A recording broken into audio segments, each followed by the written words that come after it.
દાખલા નંબર 2 જેની રકમ છે કે નિમ્નલિખિત પેટર્નમાં વધુ 4 સમય સંખ્યાઓ લખો. અહીં આપણને એક પેટર્ન આપેલી છે. પેટર્ન એટલે કે એવી રકમ કે જે ક્રમશઃ આગળ વધતી હોય. જો અહીંયા જોઈએ કે -3/5, -6/10, -9/15 અને -12/20. અહીં જોઈ શકાય છે કે અંશમાં 3, 6, 9, 12 એ ક્રમશઃ આગળ વધે છે. 3 દુ 6, 3 તેરી 9, 3 ચોક 12. છેદમાં જોઈએ તો 5 દુ 10, 5 તેરી 15 અને 5 ચોક 20 એટલે કે ક્રમશઃ સંખ્યાઓ આગળ વધે છે. જો તેને છૂટી પાડીએ તો શું લખી શકાય તે જોઈએ. સૌપ્રથમ પહેલી સંખ્યા છે -3/5. એને આપણે આમ લખી શકીએ કે -3/5 ગુણ્યા 1 ગુણ્યા 1 એટલે કે 1 અને 1 વડે ગુણાવેલા છે. બીજી સંખ્યા છે -6/10. તો એ -3/5 આ જે મેઇન સંખ્યા હતી એની સાથે આપણે ગુણ્યા 2 કરીએ અને અહીંયા પણ ગુણ્યા 2 કરીએ એટલે કે -3 ગુણ્યા 2 -6 અને 5 ગુણ્યા 2 એટલે કે 10 છે. તો ત્રીજી સંખ્યા જોઈએ જે છે -9/15. તો આપણી જે મૂળ સંખ્યા હતી -3/5 એને ગુણ્યા 3 અને ગુણ્યા 3 કરીએ તો આ સંખ્યા મળે છે. 3 3 9 અને 5 3 15. ચોથી સંખ્યા છે -12/20. એ લઈએ તો એ મૂળ સંખ્યા હતી -3/5 એને ગુણ્યા 4 અને ગુણ્યા 4 કરવાથી મળતી સંખ્યા છે 3 4 12 અને 5 4 20.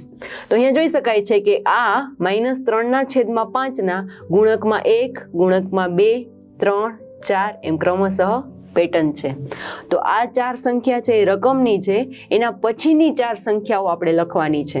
તો અહીંથી ક્રમશઃ આપણે આગળ લઈશું 4 પછીની સંખ્યા 5 6 7 અને 8. તો ચલો જોઈએ કે સંખ્યા કઈ બને છે. તો હવે લખીએ કે તેથી -3 ગુણ્યા 5 છેદમાં 5 ગુણ્યા 5. જો જે થશે 5 3 15 અને 5 5 25. એના પછીની સંખ્યા લઈએ -3/5 એને ગુણકમાં બંને જગ્યાએ 6 લઈએ. એના પછી 7 લઈએ. એના પછી 8 લઈએ. તો -3 ગુણ્યા 8 અને છેદમાં 5 ગુણ્યા 8. એના પછીની 4 સંખ્યાઓ પૂછેલી છે તો આ 1 2 3 અને 4 અહીંયા સુધી આપણે લઈશું. તો ચલો આનું સાદુરૂપ લખીએ. 3 6 18 છેદમાં 5 6 30. અહીંયા 3 7 21 -21 છેદમાં 5 7 35. અહીંયા થશે -3 ગુણ્યા 8 3 8 24 અને 5 8 40. તો આ થશે આપણો આન્સર. તો લખીએ કે તેથી વધુ 4 સમય સંખ્યાઓ જે -15 છેદમાં 25 -18 છેદમાં 30 -21 છેદમાં 35 અને -24 છેદમાં 40 થાય. અહીંયા જોઈ લે એક વખત કે પેટર્નનો ભંગ તો નથી થતો ને કે 5 અહીંયા 3 5 15 3 6 18 3 7 21 3 8 24 એવી રીતે છેદમાં પણ 5 5 25 5 6 30 5 7 35 અને 5 8 40 એટલે કે આપણી પેટર્નનો ભંગ થતો નથી. તો આ છે આપણો આન્સર. અહીંયા આપણે દાખલા બીજાની રકમ જોઈએ કે -1/4 -2/8 અને -3/12 આપેલી છે.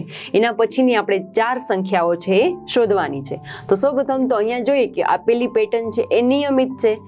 1 2 2 1 3 3 4 2 8 4 3 12 એટલે કે આપણે આને અલગ અલગ જોડીઓ બનાવી શકીશું.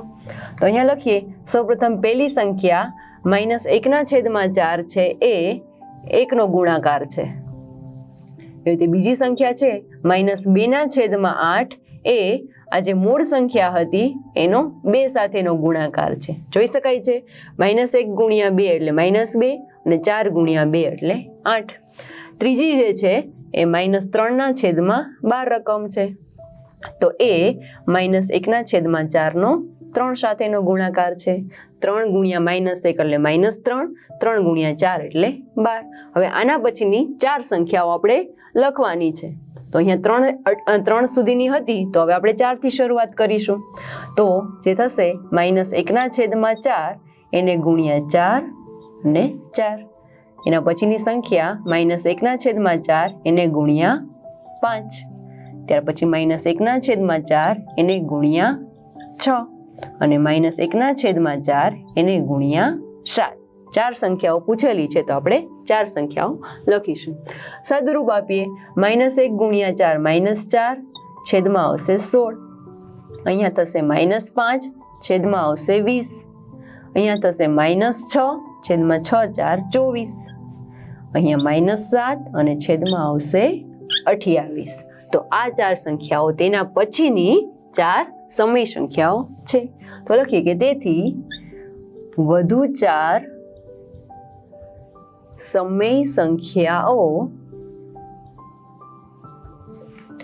-4/16, -5/20, -6/24 અને -7/28 થાય.